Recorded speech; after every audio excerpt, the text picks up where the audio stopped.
जय गुरु जी। शुक्राना गुरु जी। पार्ट 2।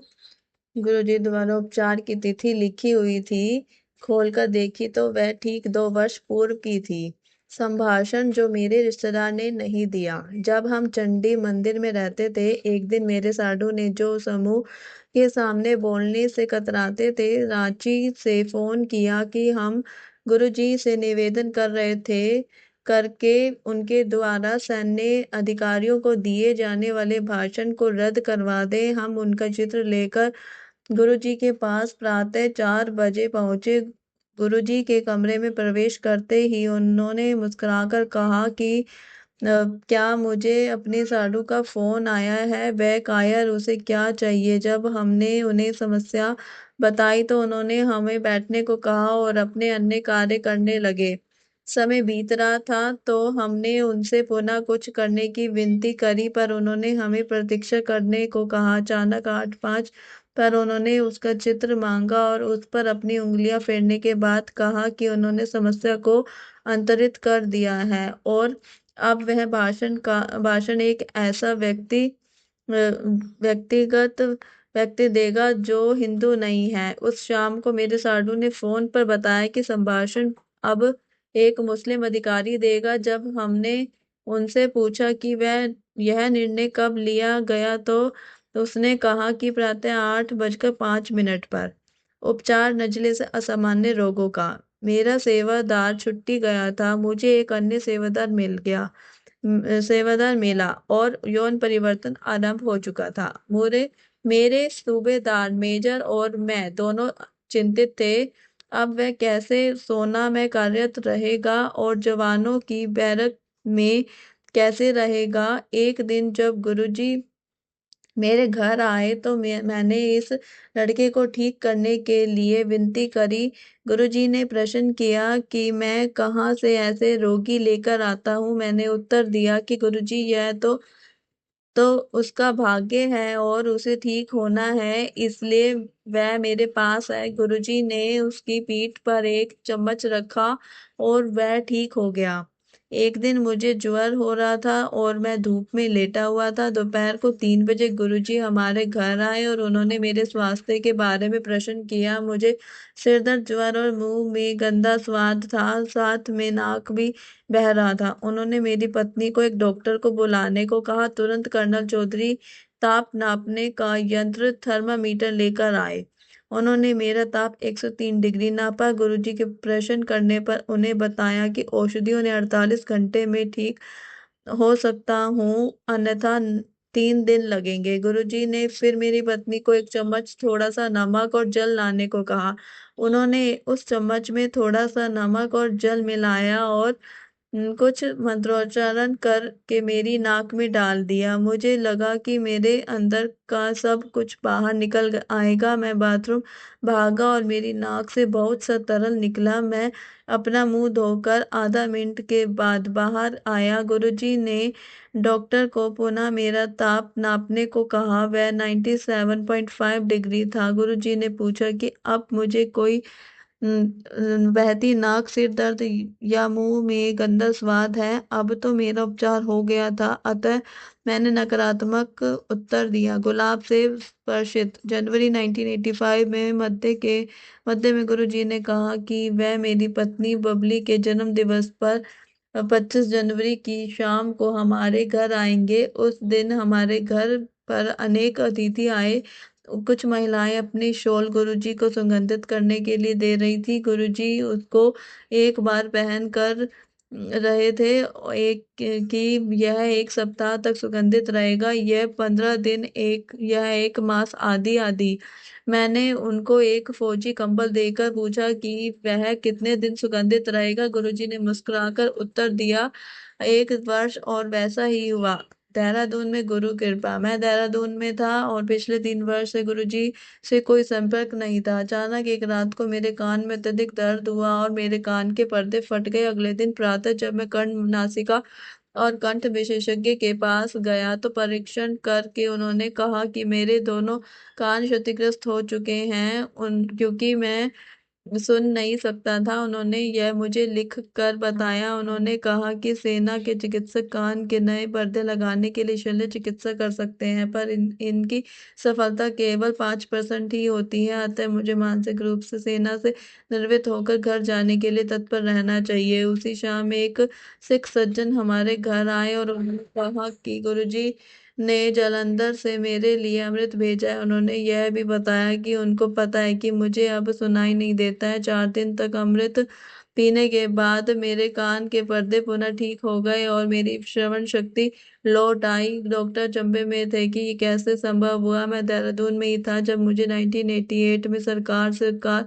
ऋण प्राप्त हुआ। मैं असमंजस में था कि कार कहाँ से लूं, देहरादून, दिल्ली या कलकत्ता। एक दिन मुझे दिल्ली से कर्नल अब ब्रिगेडियर चौधरी का फोन आया कि गुरुजी तूफान की भांति उनके कार्यालय में आए थे और उन्होंने कहा कि चटर्जी देहरादून में है और कार लेने के बारे में चिंतित है। उसको बोलो कि कार उसके लिए चंडीगढ़ में प्रतीक्षा कर रही है। इतना कहकर मैं बाहर निकल गई। ब्रिगेडियर चौधरी उनके पीछे भागे, पर बाहर लंबे बरामदे में गुरुजी कहीं नहीं थे। यह सोचकर कि गुरुजी संभवतः दिल्ली आए होंगे और वह उनके दर्शन कर सके, उन्होंने जालंधर में गुरुजी के निवास पर फोन किया। उत्तर देने वाले सज्जन ने कहा कि गुरुजी कहीं नहीं गए और वह उनके सामने बैठकर मुस्कुरा रहे हैं। मैंने चंडीगढ़ से ही कार ली और 2006 में बिकने तक बहुत अच्छी तरह चली।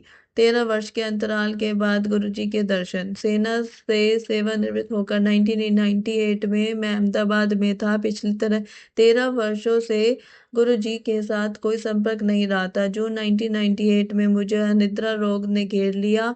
मेरी पत्नी ने परामर्श दिया कि गुरुजी को ढूंढकर मैं उनकी शरण में जाऊं।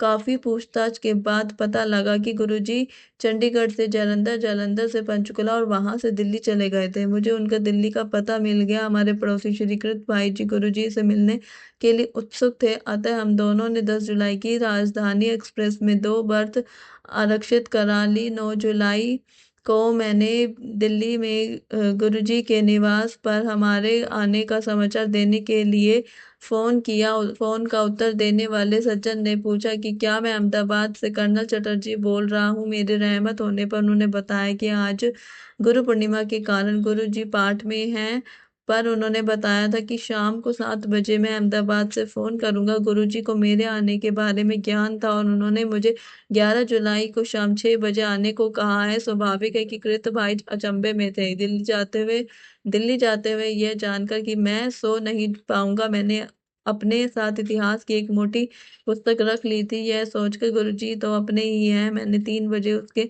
पास जाने का निर्णय ले लिया। जब हम 4 बजे सुल्तानपुर पहुंचे तो एक अनोखी घटना घटी। हमें एम्पायर स्टेट नहीं मिल पाया। कुछ देर घूमने के बाद मुझे समस्या समझ में आ गई। गुरुजी ने हमें 6 बजे आने को कहा था और हम वहां 4 बजे ही पहुंच गए थे। मैंने कृत भाई को बताया कि मुझे समस्या पता लग गई है और अब उसका समाधान मिल जाएगा। मैं कार से उतरा और मैंने गुरुजी से प्रार्थना करी, जो हो गया सो घट गया। अब वह हमें अपने पास बुला ले। एकदम एक बालक दौड़ता हुआ आया और उसने पूछा कि हमारी कार कहीं जा नहीं रही है, हमें कहाँ जाना है। फिर उसने हमें एम्पायर स्टेट का मुख्य द्वार दिखाया। एकदम मुख्य मार्ग पर कैसे दिखाई नहीं दिया था। घर पहुंचने पर गुरुजी ने मेरा आलिंगन किया और बोले कि मैं इतने वर्षों के बाद उनके पास आया हूँ, 21 दिन से सोया नहीं हूँ, आज सोऊंगा और लंगर ग्रहण करके जाऊं। लंगर के बाद हम अपने होटल में वापस आ गए और वह इतिहास की पुस्तक पढ़ने लगा। शीघ्र ही मुझे लगा कि साथ वाले कमरे में कोई अगरबत्ती जला रहा है। थोड़ी देर में पूरे कमरे में एक अद्भुत सुगंध फैल गई और मुझे निद्रा आ गई। अगले दिन मैं फिर गुरुजी के पास आया और उनके पैर दबाते हुए मैंने कहा, गुरुजी, पहले आपके चारों ओर तीव्र सुगंध रहती थी, अब वह बहुत ही हल्की है। गुरुजी बोले कि पिछले दिन जब वह मुझे सुलाने आए थे तो क्या मैंने उसका आनंद नहीं लिया था। मेरा निद्रा का रोग समाप्त हो गया था। उसके बाद नवंबर 1999 में जब मैं अहमदाबाद से उनसे मिलने दिल्ली आया था तो उन्होंने कहा कि मैं उनके पास आ जाऊंगा। सीमेंस में अपने साक्षात्कार से एक दिन पहले मैं गुरुजी से मिला और उनको इसका समाचार दिया। वे बोले कि मेरा चयन हो चुका है और उन्होंने मेरी आय भी बता दी। मुझे इतना ही प्राप्त हुआ, लंगर और प्रसाद से चिकित्सा। 2006 में कुछ मास से मेरी दाहिने हाथ की अंगूठी वाली उंगली मुड़ नहीं रही थी। चिकित्सकों के अनुसार अस्थिर अस्थिर रज्जु सूख गया था और उसका कोई उपचार संभव नहीं था। उन्होंने मुझे दर्दनाशक औषधियां लाने का लेने का परामर्श दिया। जब मैंने इस बारे में गुरुजी को बताया तो उन्होंने मुझे अपनी सब अंगूठियां उतारने को कहा। अगले दिन से उसमें वेदना समाप्त हो गई, पर बाएं हाथ की वह उंगली दर्द करने लगी। कुछ दिनों के बाद जब मैंने गुरुजी को बताया तो उन्होंने मुझे गर्म जल में उंगली डालने को कहा, यह सोचकर कि इससे उपचार नहीं हो पाएगा। मैंने उनसे पुनः निवेदन किया। उन्होंने मुझे लंगर खाने को कहा। 3 दिन लंगर खाने के बाद उस उंगली में कोई कष्ट नहीं बचा। 2000 में एक दिन प्रातः उठने पर मुझे आभास हुआ कि मेरे बाएं हाथ में कोई अनुभूति नहीं है और मैं उसे हिला नहीं सकता था। मुझे पक्षाघात हो गया था। और शाम को संगत में जब गुरु जी प्रसाद बांट रहे थे, मैंने उनसे इस बात की चर्चा करी। उन्होंने मुझे प्रसाद दिया और थोड़ा जोर से बोले कि मैं उसे बाहर जाकर खा लूं। प्रसाद ग्रहण करते ही मेरे हाथ में सिहरन हुई। उन्होंने मुझे पुनः प्रसाद दिया, मैंने वह भी खाया। अब मैं अपने हाथ की उंगलियां हिला सकता था। गुरुजी ने फिर से मुझे तीसरी बार प्रसाद दिया और उसे लेने के 15 मिनट उपरांत मेरा हाथ बिल्कुल पहले की भांति हिलने डुलने लगा। बाल झड़ने का उपचार। मेरी पत्नी के सिर के बाल सामने से झड़ने लगे थे। हम 3 वर्ष तक उस गंजेपन को रोकने के सब प्रयास विफल रहे। एलोवेरा के shampoo, arnica plus, Shahnaz Husain आदि। जब मैं दिल्ली आया, मैंने गुरुजी को समस्या से अवगत कराया। सुनते ही वे बोले, बबली आंटी। फिर हवा में अपना हाथ हिलाया और कहा, हट गया, कुछ समय लगेगा। 1 सप्ताह में ही नए बाल आने लगे और शीघ्र ही उसका उपचार हो गया था। 2003 में मुझे मूत्र रोग समस्या होने लगी। अंत में चिकित्सकों ने पुरुष ग्रंथि की शल्य क्रिया का उपचार बताया। गुरु जी की संगत में मैंने मन ही मन उनसे प्रार्थना करी। तुरंत उन्होंने अपना दायां हाथ अपने सिर के ऊपर उठाया और एक मुद्रा बनाई। साथ ही अपने अंगूठे और तर्जनी को आपस में मिला। मुझे लगा कि उन्होंने मेरे लिए कुछ किया था, परंतु मन में संशय था। मैंने मन में ही निवेदन किया कि यदि यह मेरे लिए है तो गुरुजी कृपा मेरी और देखिए। उन्होंने ऐसा ही किया और मुझे संतोष हो गया। अगले दिन मैं स्वस्थ था। कोलकाता में वर्षा। अप्रैल 2007 के अंत में मुझे कोलकाता जाना था। लंगर के उपरांत मैं गुरुजी से आज्ञा लेकर मेरे प्रवास की अवधि में कोलकाता को वातानुकूल रखने के लिए विनती करना चाह रहा था, किंतु मेरे कुछ कहने से पूर्व वह मुझे डांटते हुए बोले, अपना कम छड़ मेरे कॉल आ जा। मैं कुछ नहीं कह सका। बाद में उन्होंने गायत्री को बताया कि उन्होंने मेरे लिए कोलकाता में वर्षा भेजी है। शुक्रवार की शाम को जब मैं राजधानी एक्सप्रेस गाड़ी में चढ़ा और मैंने कोलकाता में अपने संबंधी को फोन किया तो वे बोले कि वहां पर मूसलाधार वर्षा हो रही है। मैं कोलकाता 9 दिन रहा और उस अवधि में या तो बादल छाए रहे या वर्षा होती रही। दिल्ली वापस आने पर गुरुजी ने मुस्कुराकर मुझे प्रश्न किया, कलकत्ते में ही सीखा। मैंने उत्तर दिया, आपने मेरे को इतनी जोर से डांट दिया कि मैं आपको बोल नहीं पाया था, लेकिन आपने दया करके मेरे मन की बात सुन ली। वह बोले, जा ऐश कर। दिव्य उपहार। एक बार चंडीगढ़ में एक महिला को, जो मुख्यमंत्री की घनिष्ठ संबंधी थी, गुरुजी ने अपना हाथ उठाकर एक कर्णफूल प्रकट करके दिया। उस महिला ने कहा कि वह एक बाली का क्या करेगी।